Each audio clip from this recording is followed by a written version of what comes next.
So a journalist eventually caught wind of Carl's extraordinary claim and came and interviewed them and published a small little piece in a local paper.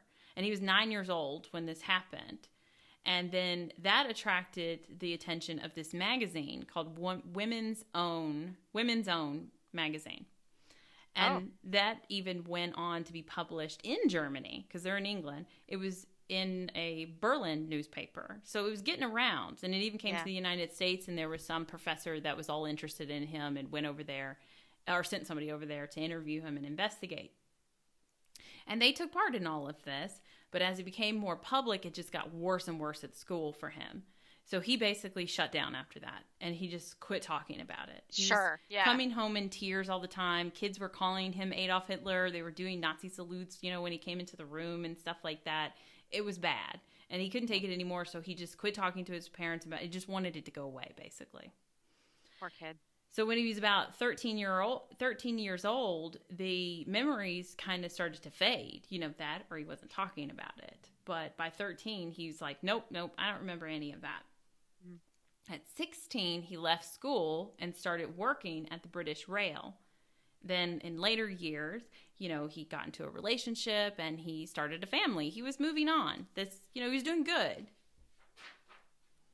However, tragedy struck in 1995 when he was in his early 20s, and he was found dead, stabbed to death. 37 times this person stabbed him and apparently punctured all of his major organs. Wow. And he bled out. His family and fiance and 2 daughters that he had, 2 little, like his fiance was pregnant when he was murdered, and then she gave birth a few months later. They were in shock, of course, and this was unbearably painful for them. But a few months afterwards, his parents couldn't help but remember that he had basically predicted that he would die around this age. Then in November of 1997, workers were digging a sewage pipe when they found a mangled metallic structure underneath in the ground. So they called on a professional team, and they came in and pulled this old wreckage of a plane out. Damn, dude. And in the plane, there was still a skeleton left there.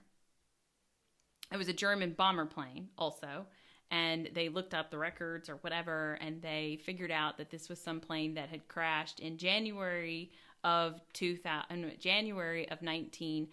Wow. There was a crew of 4 guys on the plane. They had pulled, the reason that they know it was this specific plane is because they had pulled 3 of the bodies from the wreckage, right after it happened, in the part of the wreckage that they saw, and they buried them. But this part was something that kind of detached and buried deeper, and that's why they never got this other piece, or this guy who was the gunner. His name was Heinrich Richter, and when they pulled the skeleton out, they also discovered that his leg had severed in the crash. Yeah. Wow. So news of the plane was all in the papers and everything, and it was local. It wasn't too far from Carl's family. So they read about it, and about a year after this whole thing happened, they were ready to lay Heinrich's body to rest. So there was this big old ceremony and everything, and Val and Jim, Edon, Carl's parents, attended the funeral to pay their respects because they were fairly confident that this was the man that their son thought he was. Yeah.